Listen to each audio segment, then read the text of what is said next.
Allah Subhanahu wa taala berfirman, Alif Lam Mim. Ahasiban nasu ay yutraku ay yaqulu amanna wa hum la yuftanun.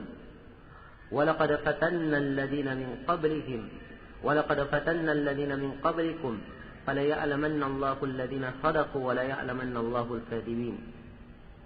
Alif Lam Mim. Apakah manusia mengira mereka akan dibiarkan begitu saja berucap kami telah beriman, sedangkan mereka belum diuji? Sungguh kami telah menguji orang-orang sebelum kalian, sehingga Allah mengetahui siapa yang jujur di antara mereka dan siapa yang berdusta. Maka ini hikmah dari adanya perselisihan tersebut. Namun dengan rahmat Allah Subhanahu wa taala pula berbagai jalan ini, beraneka ragamnya pemahaman dan cara keagamaan yang ditempuh oleh manusia, Allah juga menerangkan jalan yang lurus dengan sejelas-jelasnya. Dan Allah Subhanahu wa taala telah menerangkan segala jalan kebaikan yang orang-orang yang ingin mendapatkan kebaikan tersebut bisa dengan pasti berjalan di atasnya. Allah Subhanahu wa taala berfirman, wa anna hadha sirati mustaqiman fattabi'uhu wa la tattabi'us subul fatafarraqa bikum an sabili.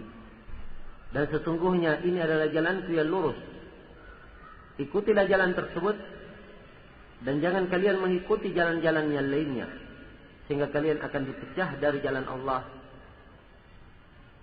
Dan juga Allah Subhanahu wa taala dengan rahmat dan kemuliaannya, Allah telah menekankan bahwa perpecahan dan perselisihan itu adalah suatu hal yang tercela. Allah berfirman, "Kana an-nasu ummatan wahidah, faba'atha Allahu an-nabi." Allah Subhanahu wa taala berfirman, "La yazaluna mukhtalifina illa man rahima rabbuk." Mereka akan terus-menerus berselisih kecuali siapa yang dirahmati oleh Rabbmu. Maka jalan kebenaran seluruhnya telah diterangkan, dan jalan kebatilan pun jelas dan nampak. Wa kadzalika nufassilul ayat wa litastabina sabilul mujrimin. Dan demikianlah kami terangkan ayat-ayat itu dengan sejelas-jelasnya supaya nampak jalan kebenaran. Dan demikian pula wa litastabina sabilul mujrimin, supaya nampak jalannya orang-orang yang mujrim, orang-orang yang berdosa. Iya. Jadi jalan kebenaran adalah suatu hal yang jelas. Sisa tugas kita sebagai umat, sebagai seorang muslim yang menghendaki kebaikan untuk dirinya di dunia dan di akhirat, ia hendaknya mengetahui jalan kebenaran tersebut. Hendaknya ia mengenal jalan kebenaran tersebut, jalan yang ditempuh oleh Rasulullah sallallahu alaihi wasallam dan para sahabatnya, dan diikuti oleh para imam agama yang dikenal dengan keilmuan mereka, yang mereka juga berada di atas jalan tersebut dari masa ke masa. Inilah jalan dakwah salafiyah, jalan ahli sunnah wal jamaah, penggambaran tentang Islam itu yang sebenarnya. Dan penamaan-penamaan ini adalah suatu hal yang ditegaskan dan harus dijelaskan agar supaya kaum muslimin juga mantap di dalam mengikuti jalan tersebut. Bagaimana tidak ditegaskan, sedangkan Rasulullah sallallahu alaihi wasallam sendiri telah menyatakan dalam hadis Abu Hurairah dan lain-lainnya tentang perpecahan umat. Kata beliau, "Iftaraqatin nasara ala 71 firqah,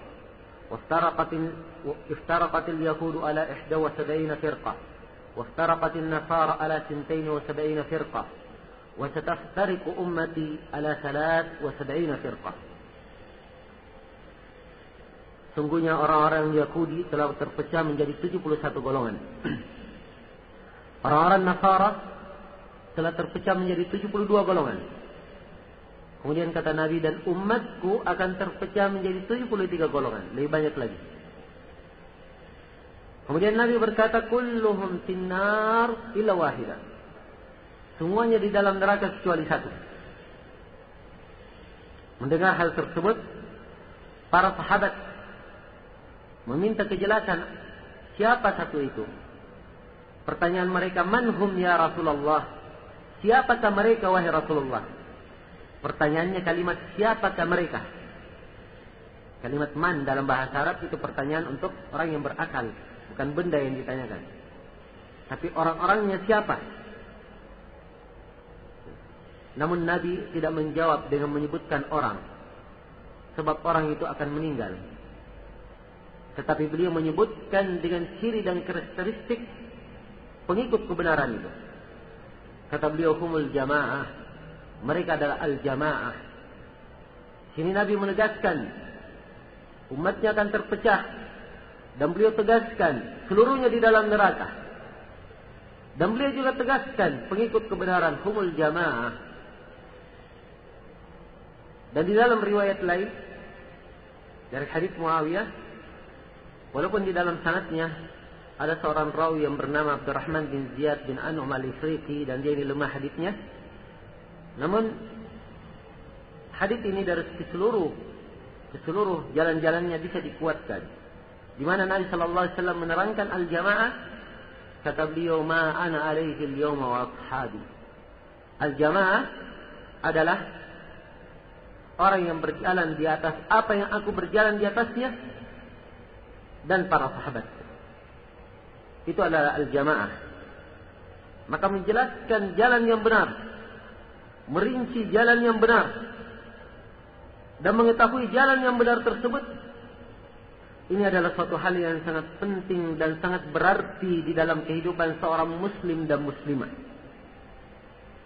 Dengan mengetahui jalan yang benar ini, maka dia akan berjalan di bawah cahaya Allah Subhanahu wa ta'ala. Dia akan hidup di muka bumi dengan penuh kenikmatan dan kesejahteraan.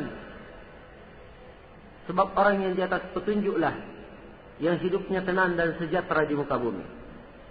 Faman ittaba'a hudaya fala yadhillu wa la yashqa.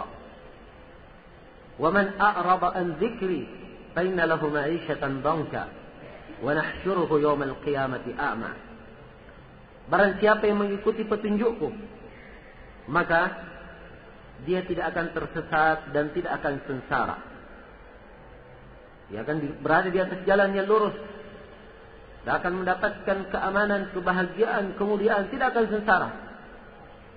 Sebaliknya, dan barang siapa yang berpaling dari az-zikr, mengingatku, zikirku, maka Allah menyatakan dia akan mendapatkan kehidupan yang sempit dan akan dibangkitkan kelak di kemudian hari dalam keadaan buta. Iya. Maka untuk menerangkan jalan yang benar ini, saya di sini akan menguraikan apa itu dakwah salafiyah, apa hakikatnya. Kemudian penamaan-penamaan dakwah salafiyah itu.